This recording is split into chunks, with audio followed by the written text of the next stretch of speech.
Hey everyone, it's Queen's Court Podcast, and we're here with another segment today. The topic of discussion is "You're amazing and it shows."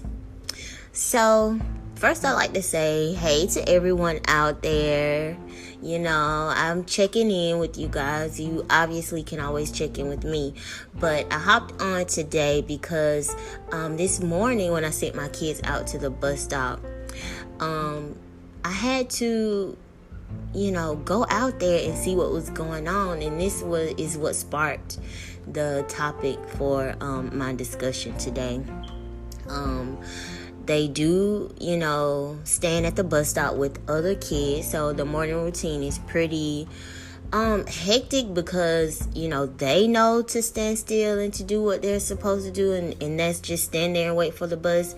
But other children, they don't stand still, they run around and just things like that. But my boys know that, I'm big on just how they represent themselves, how I represent myself, and how they know they're supposed to act. So I'm sure on some days, if not every day, they want to run around and play too. But they know, for one, it's not safe. For two, that's not what they're supposed to be doing. Like, before school, you shouldn't be running around yelling and screaming. And that's exactly what the other kids were doing. So it sparked me to get upset because it was almost like they were, taunting my kids to make them, participate in the way that they were behaving, which is definitely a no-no for me because, no, we don't act like other people. We don't do what other people do, and you don't, do something wrong, especially something unsafe, just because, other people are doing it.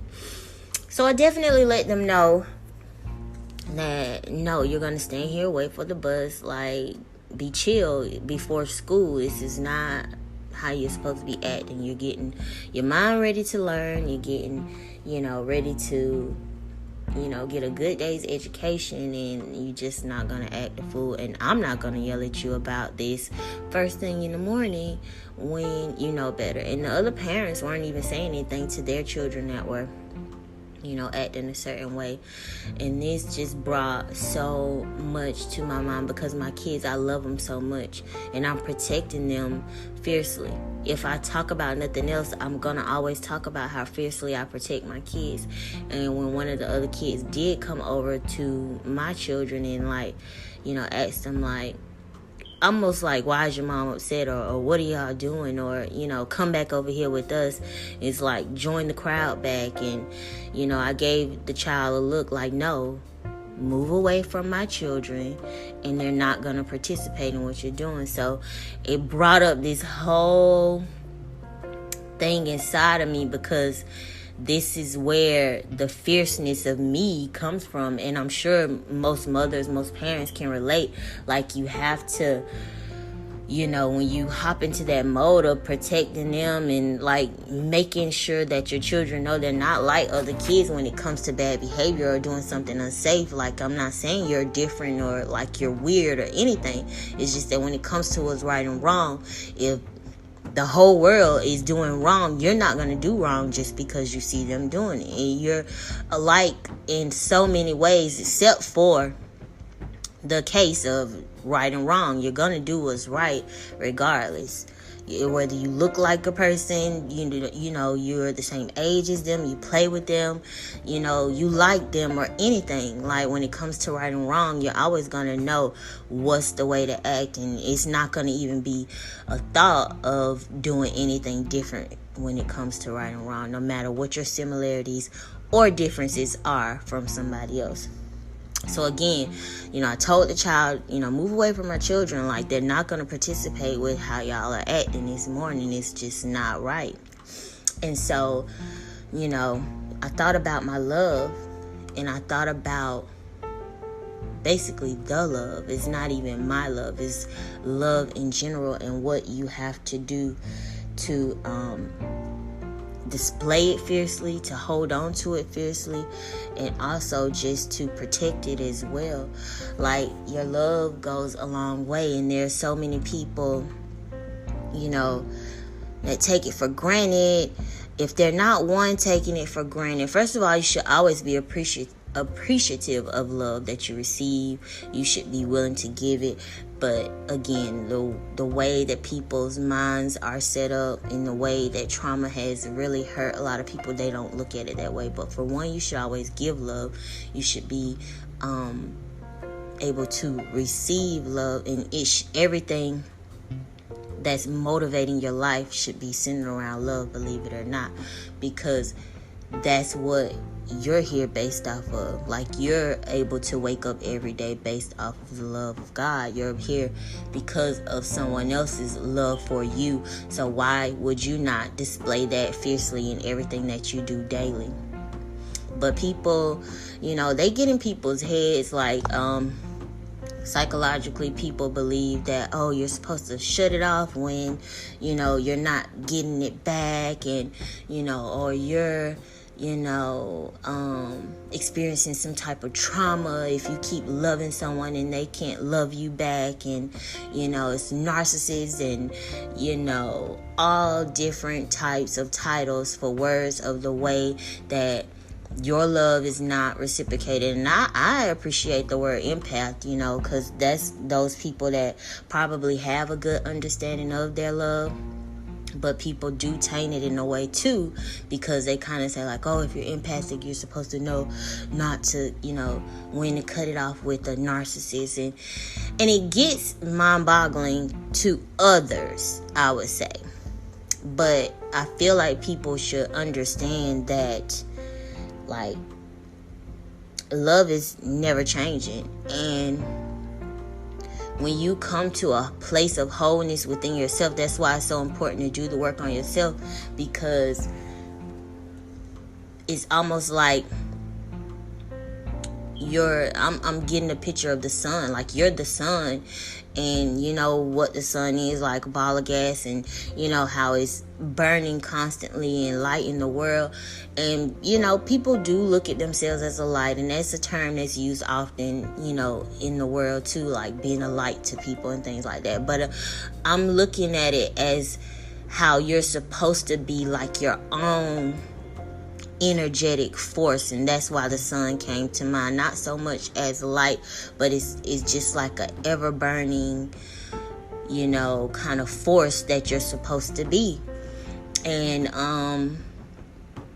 you have to know how to block out what's good for you and what's not, but still know that you can help without it changing, because you're constantly evolving, and you're constantly changing, and you're constantly like burning. That fire is constantly moving in you, that there's no way it can be extinguished. That's why I said you don't want to enable yourself to believe that someone is taking anything away from you. That's why I said, about not getting so caught up on the terms of like narcissist and empath relationships and things like that, because you never want to look at yourself as able to be burnt out by anything else. I mean, of course you get hurt, you get sad, you have your moments, but your inward energetic force is never extinguished, and your love is so important.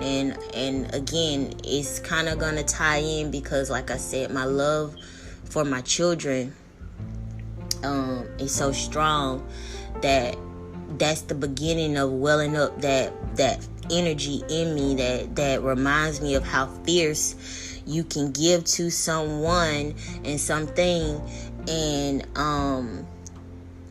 it be your life force or be their life force. Because I know for a doubt, I want to say this for a doubt, that my children know that I'm going to protect them through anything. It's almost like how I felt when I was a child, because like I was the oldest, but it was like you would tell people, like if your mom was going to come up to the school, or if somebody did something to you, like you knew, like mom had my back, mom was going to handle it, like, and it kind of gave you me as the child, like that strength or that kind of smirk, or that kind of like feeling like, yeah, like my mom did that. Like, she's gonna come up here, she's gonna get all y'all straight. She's gonna get everybody together when it comes back to me. Like, when it's about me, she's gonna get everybody straight, okay? So that's kind of like the look or the feeling that I know my kids kind of feel like, oh, like, nobody ain't gonna touch you. You can't touch us, can't touch this, because mom gonna straighten everybody out of here. But again, like, your love, that's what's so important about it, because your love should be like that. Like, it should be this fierceness. And you, again, like, I don't want people to be so caught up on the fact of not receiving it back. And because think about your children again. But we do want to have healthy other relationships in our life. Obviously, we're not only talking about loving our children. We're talking about loving the people that mean everything to us. The relationships we built, the friendships we built, the partnerships you built over time. Like, that love should be just as strong as I'm relating it to the love for your children. But think of it as the fact of how you provide for your children. You provide for them. You come home tired from making money and dealing with people, and then you come home and, they're happy and they're playing, they're satisfied with the toys and the things that they have in the home they have.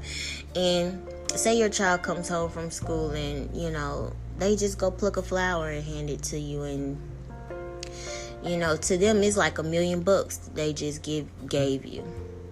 They just gave you something that's probably going to wither in a few hours. But to them, plucking that flower and giving it to you as their mother, as their parent, as their, protector, meant everything to them.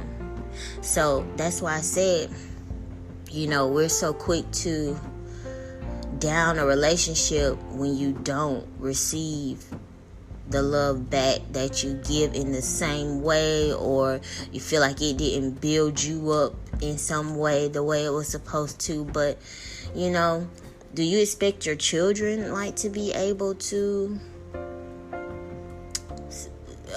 give you $1,000 because you just paid $1,000 and the bills and the rent and taking care of them, and that you've done all this hustling and bustling all week back and forth to take care of responsibility? Do you expect that back from them?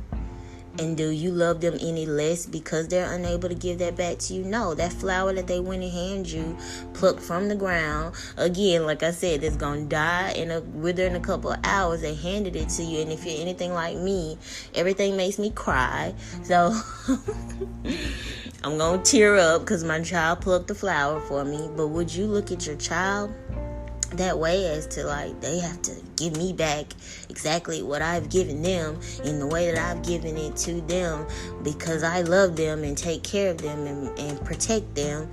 This is what they're supposed to give back to me. No, you don't. They may come up to you and hand you a rock off the ground and they're like, oh, look, mommy, look how colorful and pretty this rock is. And you're just like, that's the most precious thing to them. Like I said, it may be like $1 million in worth to them, because that's how important, that's their love back to you. That's them reciprocating how they feel about who you are to them. And again, like I said, as that protector, that love, their mother, their first example, their, just their guidance, their everything. And they're learning from you. And them picking up any piece of anything that,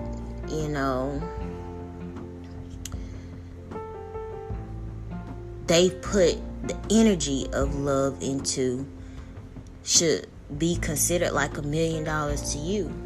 It's weight in gold is just the energy and the feeling behind how much they are able, from their childlike perspective, able to show how much they love you in return.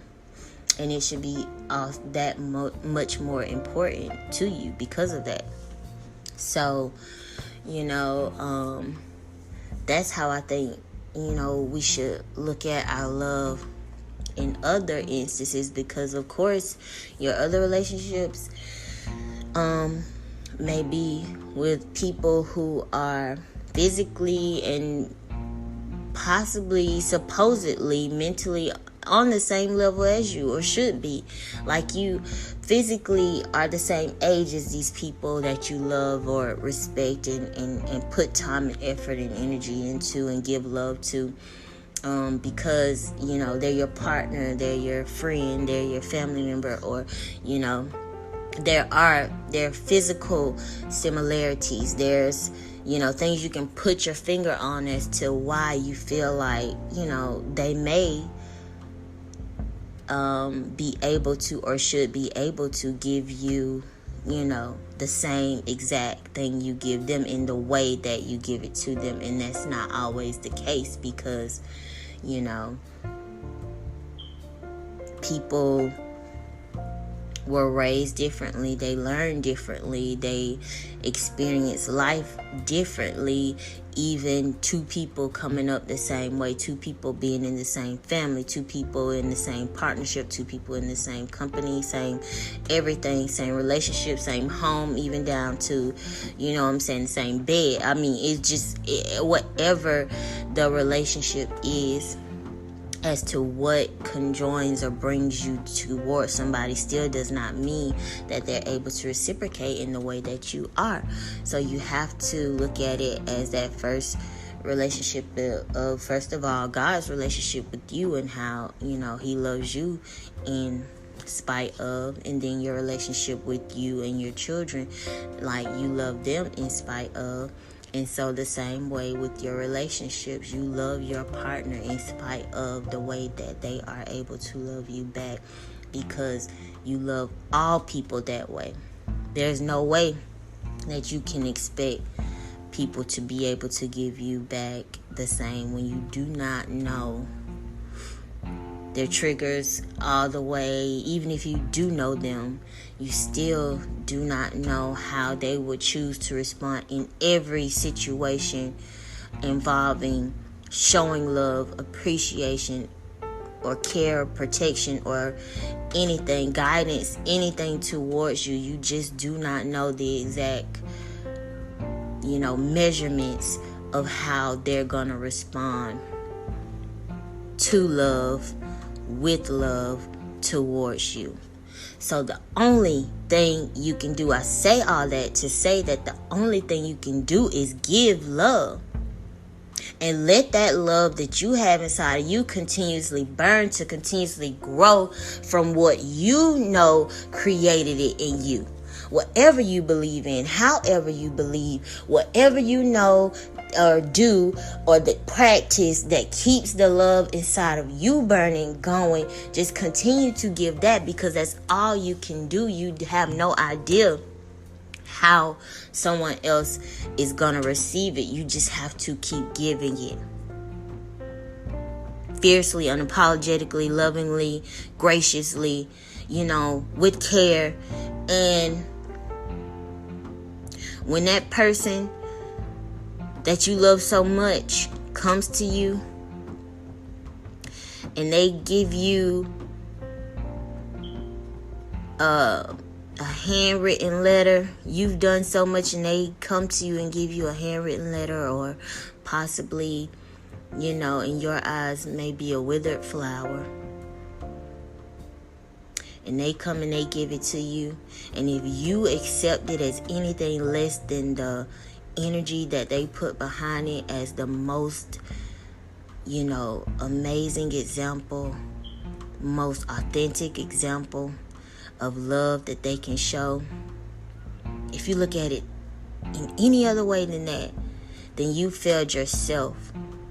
You failed yourself, because the energy behind every action is more important than the actual value of the things. Things have no value.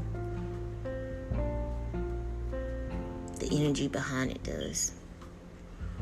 And when it comes to relationships, energetically, you may be dealing with someone that is childlike in nature with their love. And that should not make you give it any less. So I'm going to end it there, and I hope you all have a great day. Thank you all for listening. It's Queen's Court Podcast.